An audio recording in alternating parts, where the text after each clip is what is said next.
Tutor Kit, good afternoon. Hello! Good afternoon, Tutor Jerry. Kumusta ka naman? Okay na okay, Tutor Kit. How about you? Nice. Okay naman ako. Medyo maulan-ulan, makulimlim dito. Siguro sa inyo rin. Pero walang makakapigil sa creative nonfiction. Yes, walang makapigil sa creative nonfiction this afternoon. Yan. And of course, we would like to thank everyone, no? Na nanonood ngayon. Apat pa lang nanonood sa atin, no? Si Maui yung nauuna, si Enrico, si Joseph.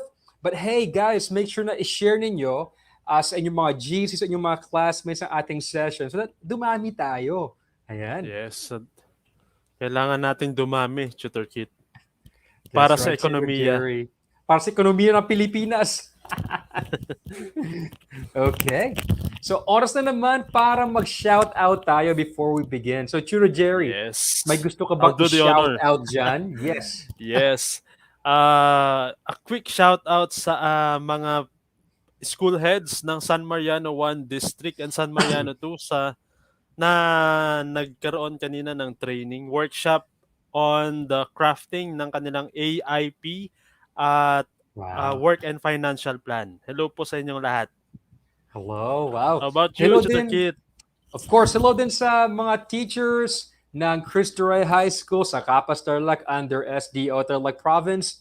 Headed, of course, by our head teacher, Ma'am Gina Palge, and our principal, Sir Noel D. Palge. Actually, marami na ngayon, no, sa aming, dito sa amin, sa Herona, and all over Tarlac and all over the Philippines na they are starting to actually hold face-to-face classes. So that's exciting, Tutor Jerry.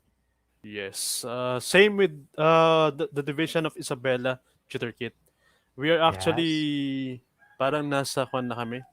Uh, stage 2 ng preparation sa Nice. face-to-face. So we're slowly getting back, no? Katulad nung dati. So that's a really exciting, Tutor Jerry. So without further ado, welcome, guys, to Creative Yes. Nonfiction. We are here again, 4 o'clock to 4:40 p.m. every Tuesday, of course, at Deped Itulay, and also Deped Itulay for our Facebook group and also our YouTube channel. Channel. So thank you. And now Thank we are you. done, no, with our week one. Tapos tayo doon. So now, week two naman tayo at dumadami na tayo, Tutor Jerry. Yan. Yes, Tutor Kit. So week 2 Ayan. Tutor Kit is analyzing themes and techniques in a text. Yes. Okay. So it's a new adventure, Tutor Jerry, no? And before we move on, siguro, I would like to greet Emerliza Viernes, Enrico Dalupan, Romnick Piano, Angelica Wenceslao. Sino pa dyan nakikita mo, Tutor Jerry, nanonood sa atin ngayon? Yes, we also have Mars Jane Collado, Tutor Kit, Yes. Raven, and Emerliza. Ayun. Mhm. Wala pa yung iba. Oo nga, pati sila Naghahanap pa ng internet JBC yan. connection Oo nga, naghahanap pa. Umakit pa sa ano, sa nyog. sa bundok. Oo. Okay. All right, guys. So, since we are on our week two, last week we had a challenge. Ano ba yung challenge Yes. natin, Tutor Jerry, sa kanila last week? Last week challenge, Tutor Kit, is they have to write a short creative summary of what they have learned about creative nonfiction from our previous lesson, and they have to post it in our hashtag or new hashtag, Itsulay Nonfiction. Yes, Ayan. that's right. And actually, we have selected four of the best entries, and rightfully so. So, Tutor Jerry, ready ka na ba na makita kung sino ating mga Yes. choosies of the week? Yes, Tutor Okay, Kit. Yan. And they will here they be are. receiving again 50 pesos worth of GCash. Nice. Ayan. Meron tayong sponsor si TPC. TBC. That's amazing, Ayan. Tutor Jerry. Okay, so congratulations kay Nestlin, kay Keith RG, Hazel, and Jomer. Let's actually take a look at their entries so we can get an understanding of what they did. Okay, so first, si Nestlin, no? Nestlin actually wrote an entire summary of what we discussed last week. Parang it's very comprehensive, very nice, and she didn't leave out like any like details. It was very complete and very well done. Good job, Neslin. Kotang-kota si Neslin, Chitorkit. Oo nga. And ayan, talagang highlight mo yung ginawa naman Oo. ni Kate R.G. Runas. Actually, this is about her reasons for writing nonfiction. Mhm. Basahin ko na lang yung naka-highlight.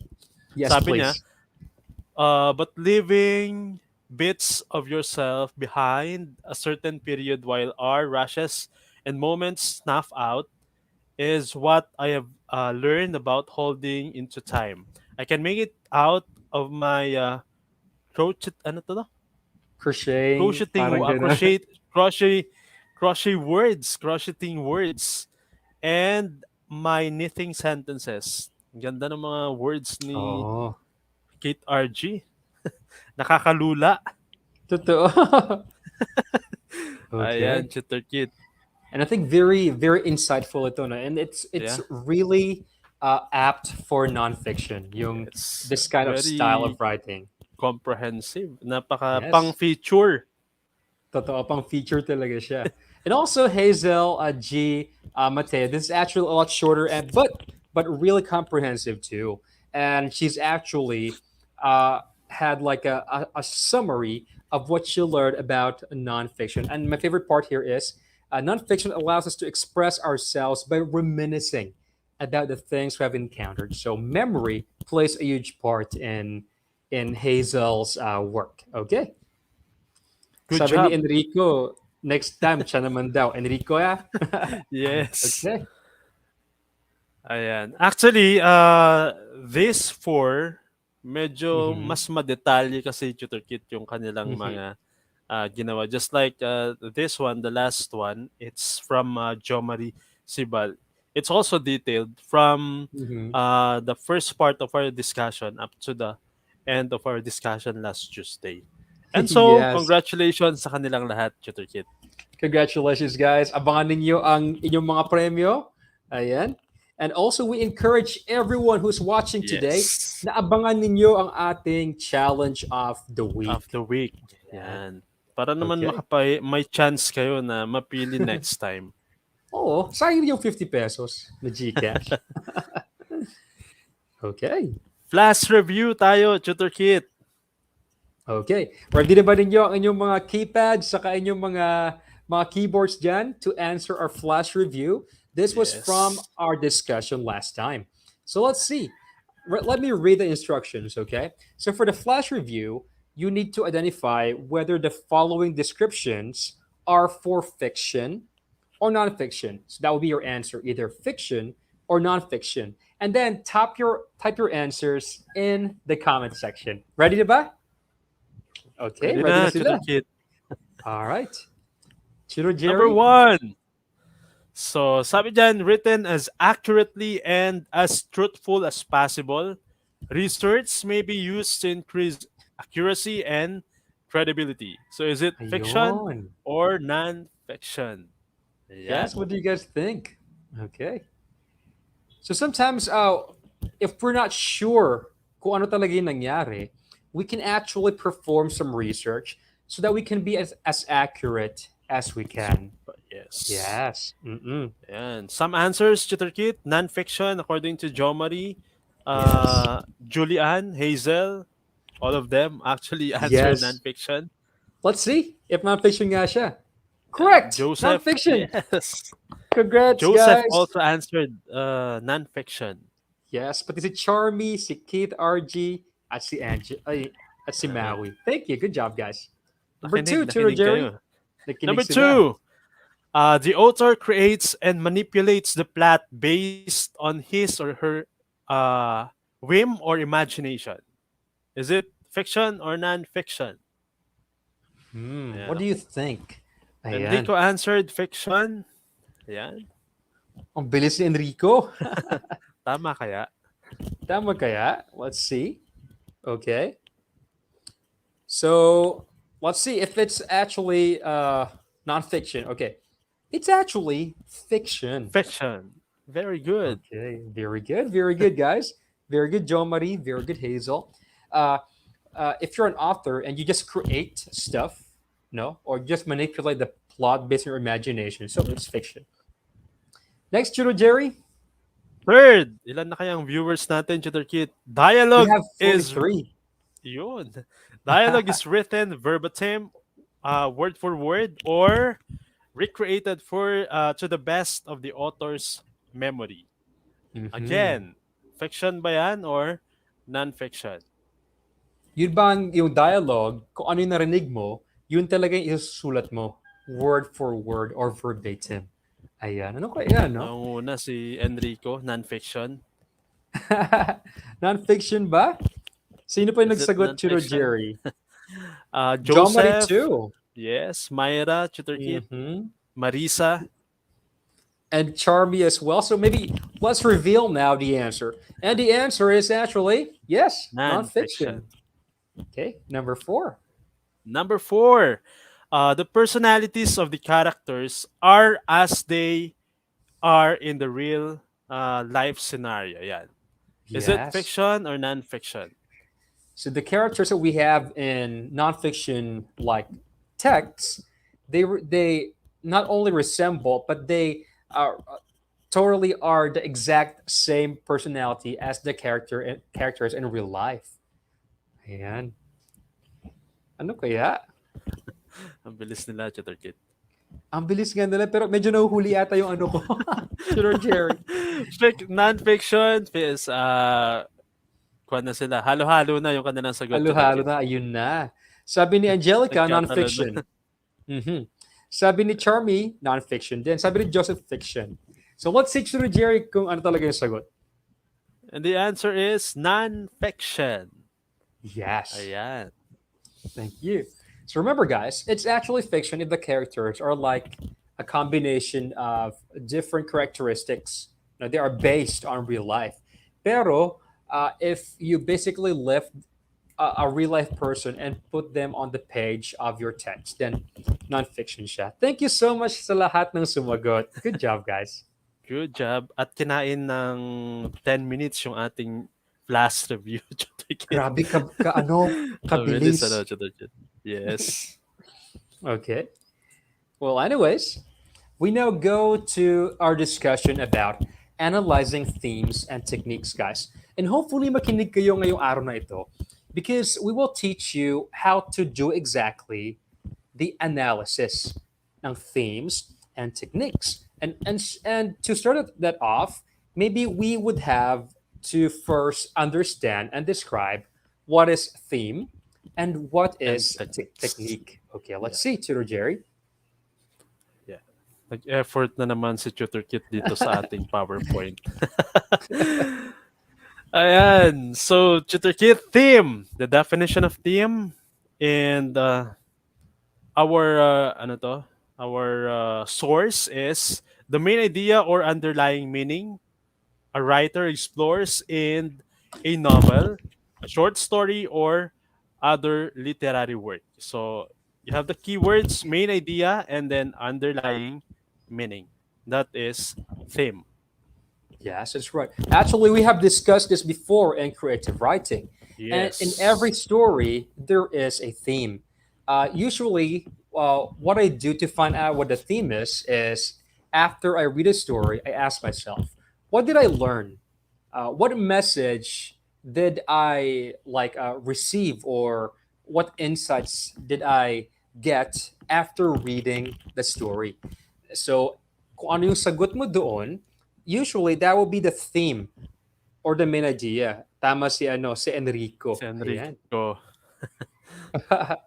Okay. So, here are some themes, guys, that are very common in nonfiction. So, Chiro Jerry, let's take a look Yes. at these themes. Loss is the first one. And then we have your favorite, senior high school learners, love. Love. Ayan. And then loneliness. Pagkatapos ng love, loneliness. And then Diba? relationships. You also have joy. And then struggles. Mhm. Yan, struggles. Kasi Siyempre, nakaka-relate kayo ngayon because of your struggles in the academe. That's Ayan. true. Pero kaya Uh, yan. Kaya yan. And Chiro Jer, did you notice that a lot of these themes are actually not too general, no?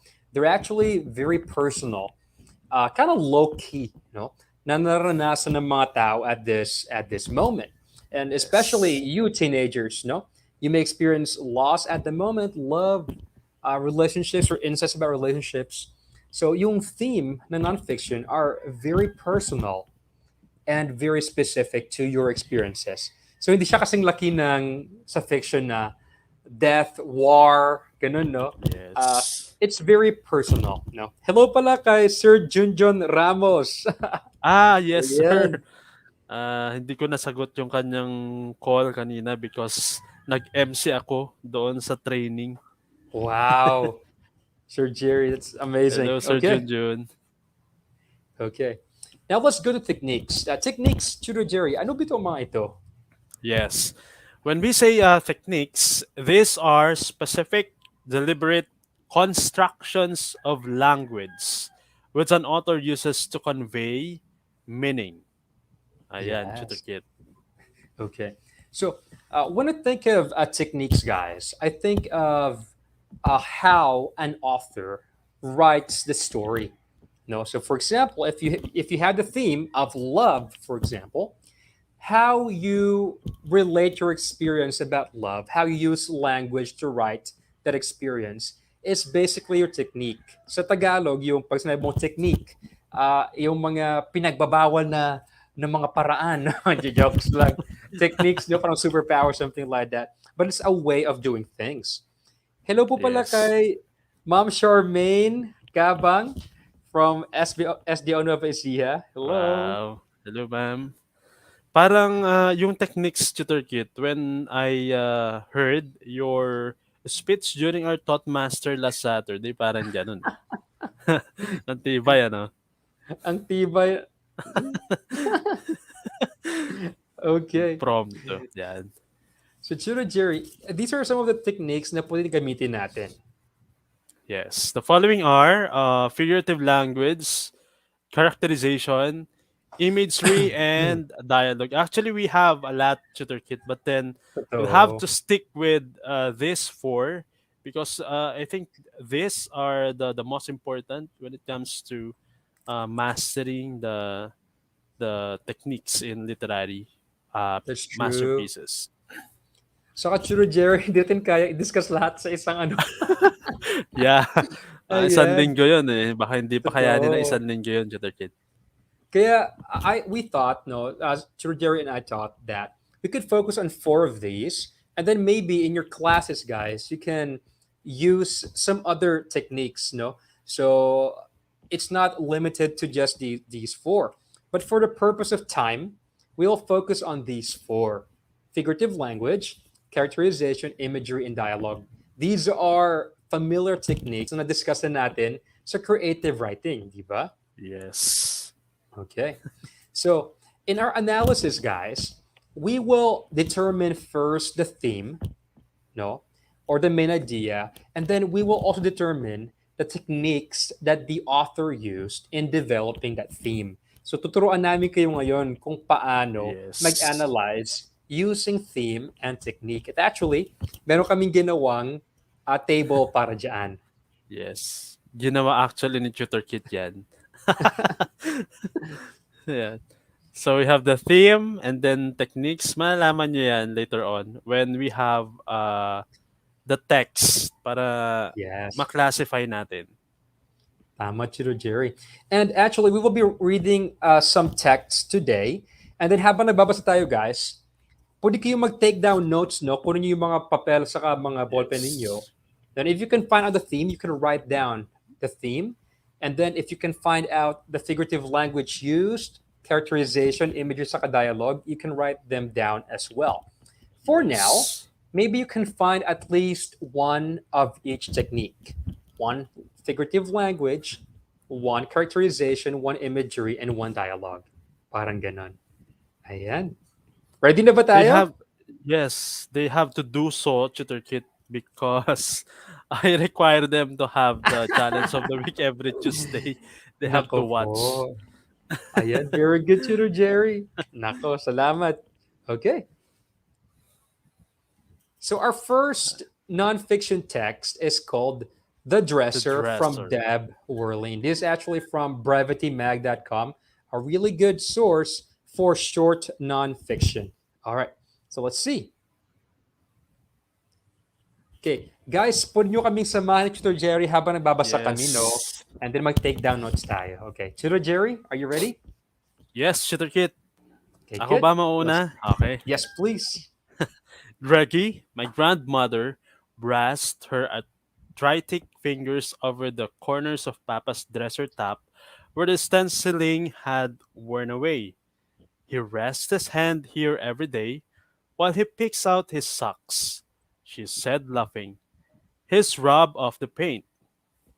Okay. So, Tutor Jerry, tawag parang content discussion lang, no? So, uh, who are the characters here, Tutor Jerry? Yes. Actually, the characters here are Greggy and then sino ba ba?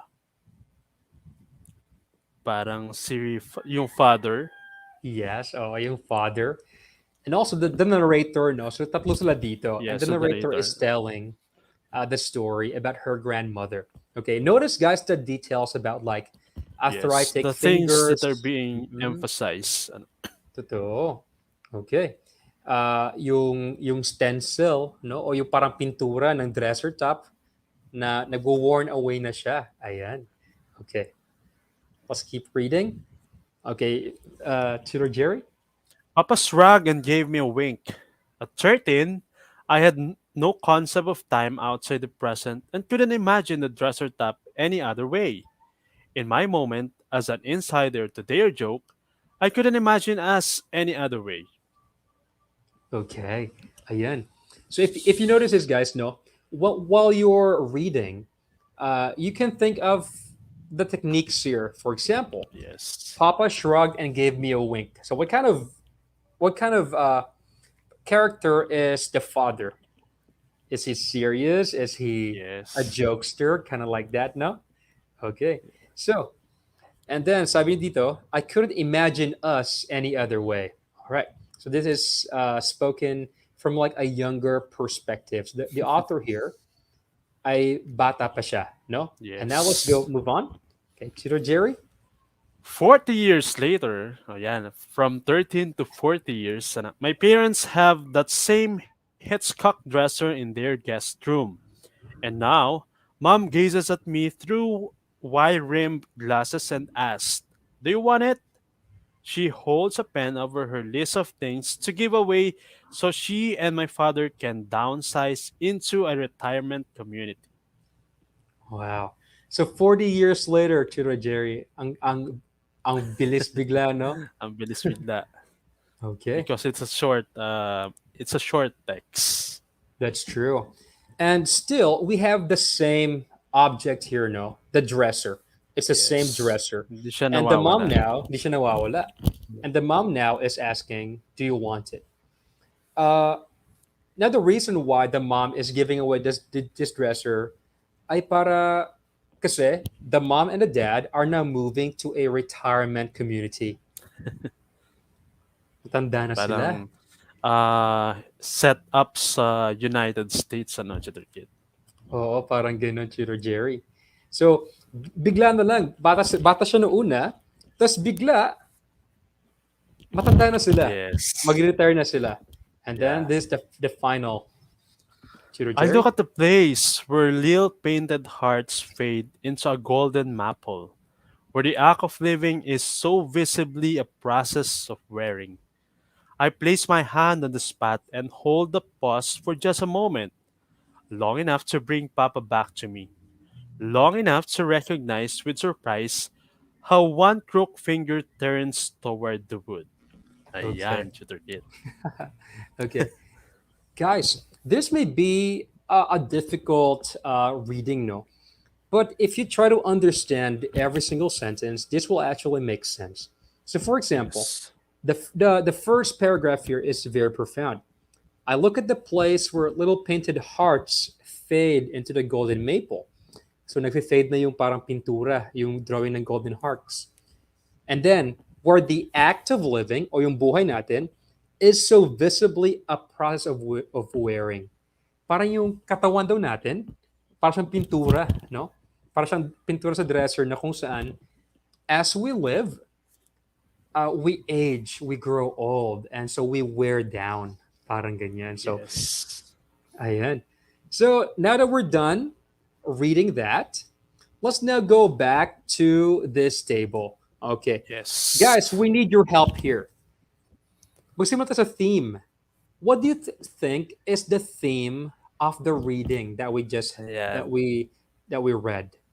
Ayan. Meron bang matatapang diyan? Matatapang talaga, ano, Tutor Kit. You can just write down, siguro, even a single word, and then we could Expand expand it. on it. Yes, Yes. expand on it.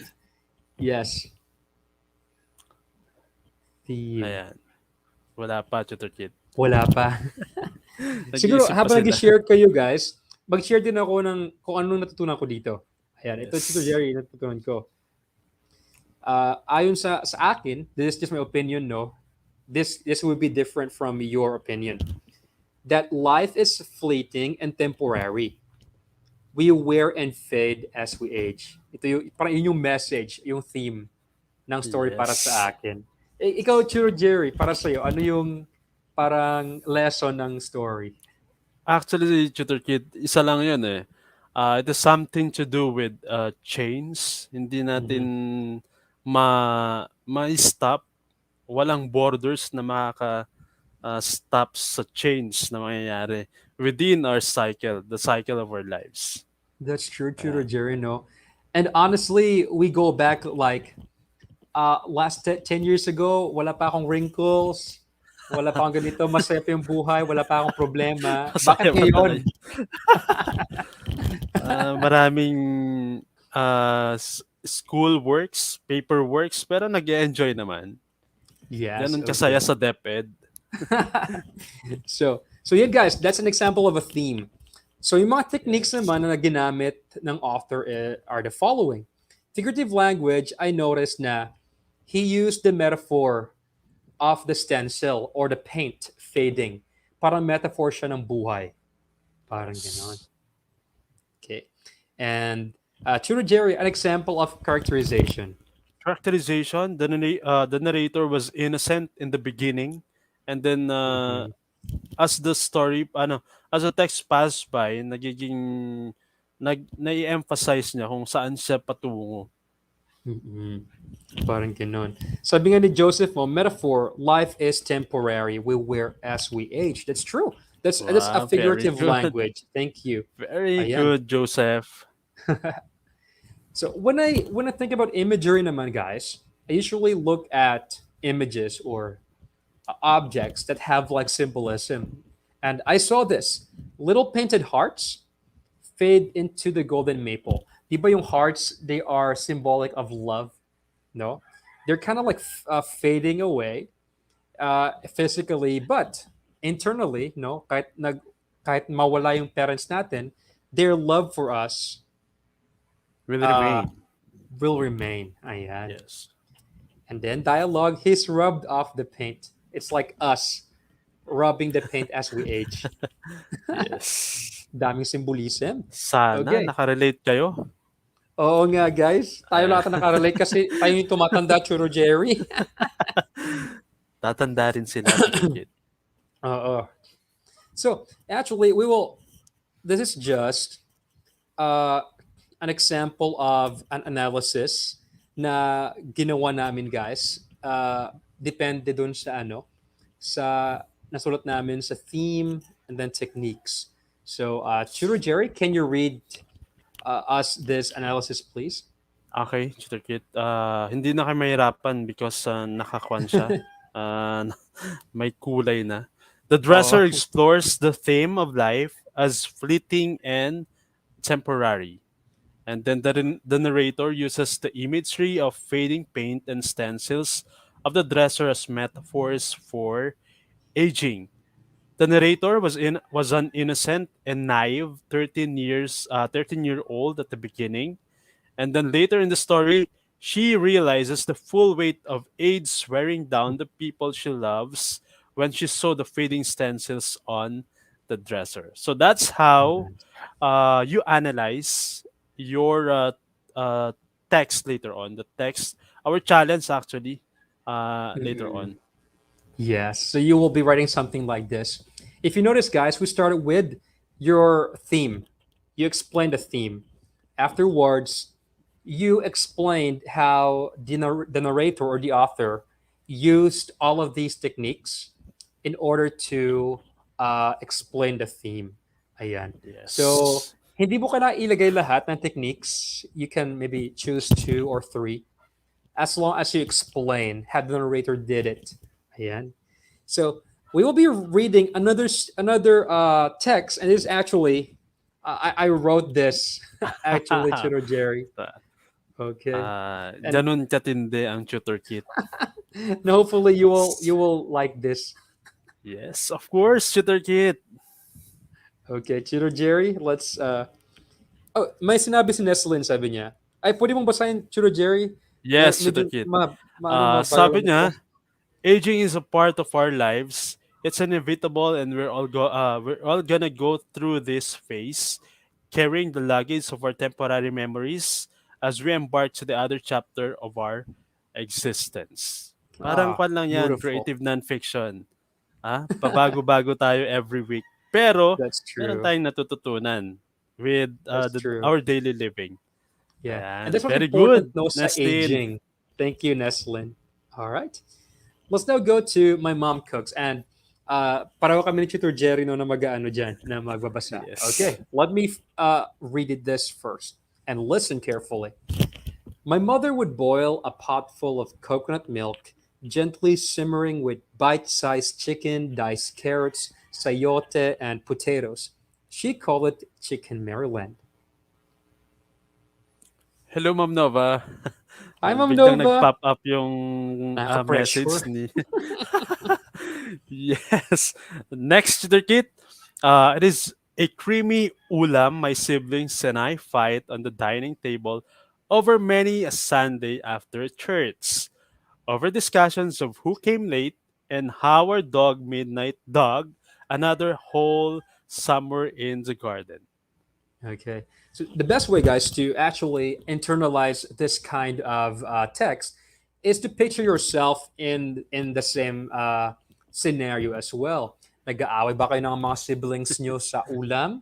No, ano yung pinag-uusapan ninyo? So I'm just basically telling what we talk about as siblings here. Okay. This one. My mom would put a steaming bowl of on the table. Six greedy hands would snatch the ladle.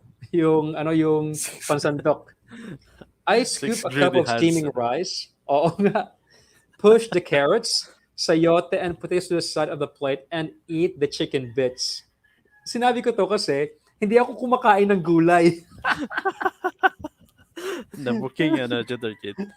Oh, pero that's a good detail, guys. It shows kung ano yung personality mo. No, so all right, next, Chito Jerry. Eat your veggies, Kit. My mom would quip. Ayan Nabuking ka na rito, Chito Kit. I would make a face, then eat some potatoes. She would eat the carrots herself. She eats last. Yeah, she eats last. On rainy Sundays, when our church shoes are out of the kitchen, half wet in mud and rainwater, she would cook sinigang. The house would smell sweet and tangy as she adds crushed sampalok and sili to her concoction. Beads of sweat would dot her forehead from the steam. A strand of hair would twirl on her face like tentacles as she wipes her forehead with her shirt. Na-imagine ko tuloy habang Di kumakain ba? ng sinigang. Would dig in dipping the tender meat cuts into a saucer of patis. She'd eat last. Ayan. Parang nagugutom tuloy ako sa turkey sa Ako rin, sinigang. Churro Jerry.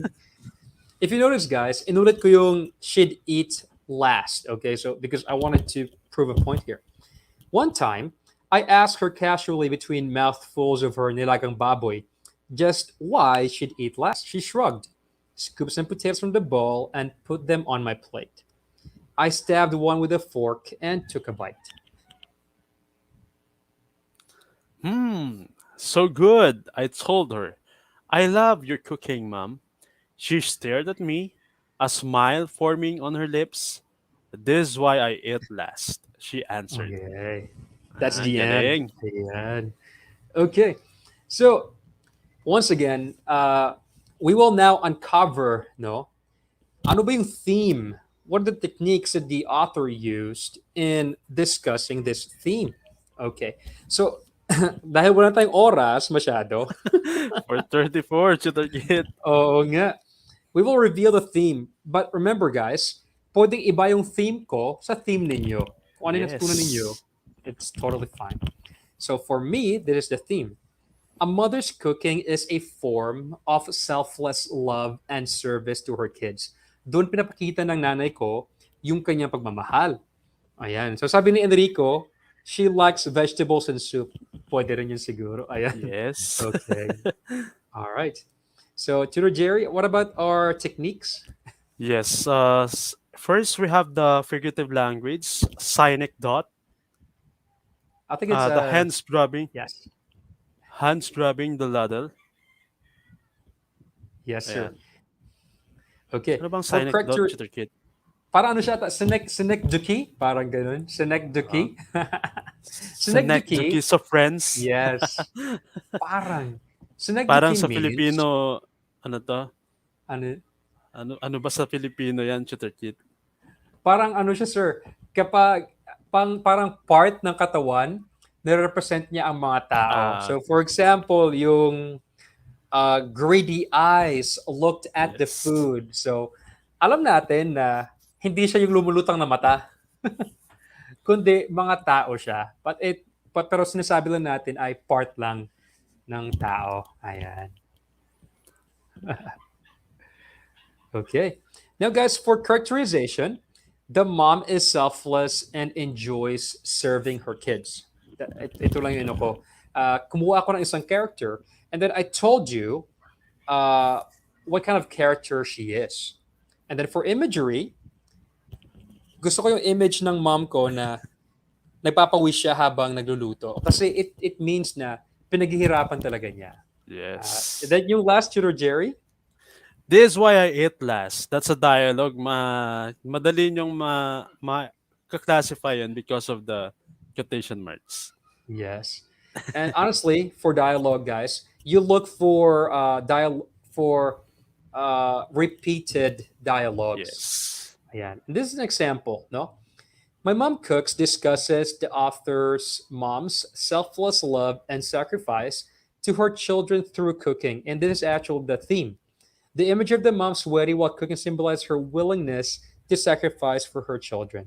At meron na namang sinabi si Sagot. Neslin, Tutor Jerry. Yes, a mother's love can be expressed in various ways. In this case, it was cooking. Moreover, our mothers always wanted to put their self last, thinking of their children's happiness first. Wow. Ah, nakarelate My si Nestlin. gosh. Neslin, this is actually an That's actually true, amazing yeah. analysis. Great job. Parang, pwede ba natin maging guest si Neslin next time, Oo Tutor nga eh. Jerry? Ay, nako. Yes, I'm going to invite you, Nestlin, next Tuesday. And for your internet connection, dun ka sa Comlab para wala kang lusot. Yes. True. Yes. Okay. And that's actually the last part, no, of our topic. Hopefully, you can review this video again, guys, so that you will know how to form an analysis of a creative nonfiction text. But for now, this is our challenge of the week. Tutor Jerry, do the honors, please. Yes. Dito ako naloka nung last time. Analyze this vignette. Ayan. Using the theme plus technique formula we learned today. And then you're going to write one paragraph of analysis and post it on your social media using, of course, the hashtag Ituloy Nonfiction. Pwede nyo siyang kulayan actually. Yes. Your classification could you could use colors para Mm-mm. alam namin yung the way you analyze the text, the True. vignette. Yeah. Okay. Basta may theme and then ilang techniques kung paano siya ginawa, we will honor that. Actually, what Neslin Yes. did was really great. Okay. And here is the text, no? Okay. Pwede nilang i-kuhan Kit, screenshot. Yes. Yes. Okay, screenshotting you guys. And this is actually a true story. Okay. It's a story And they, your from yours again, Kit. yes, from my experience again. Galing. Okay. And actually, we will post this on the Itulai page under the hashtag Itulai Nonfiction as well. So you can find it Yeah. easily. Good. Okay. So, Chiro Jerry, we would like to end this a session with Session. this quote. Okay, Chiro Jerry. We must have a theme, a goal, and a purpose in our lives. If you don't know where you're aiming and then you don't have a goal. Okay. Yung explanation, Hopefully, syempre, ibabato ko sa'yo, Kit. hopefully, guys, when you're looking for themes, right? Hopefully, your the theme of your day today is happiness, joy, and success. Hopefully. But kung ang Yes. theme nyo today is sadness or pain, please hang in there, no? And tomorrow is a new day, and you can turn that Yes. sadness into happiness and joy. All right.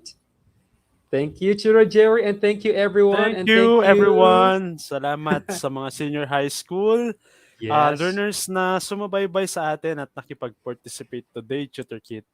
Thank yes, you. and hopefully you will join us again next week. Next week. Goodbye, guys. Bye, Tutor Jerry.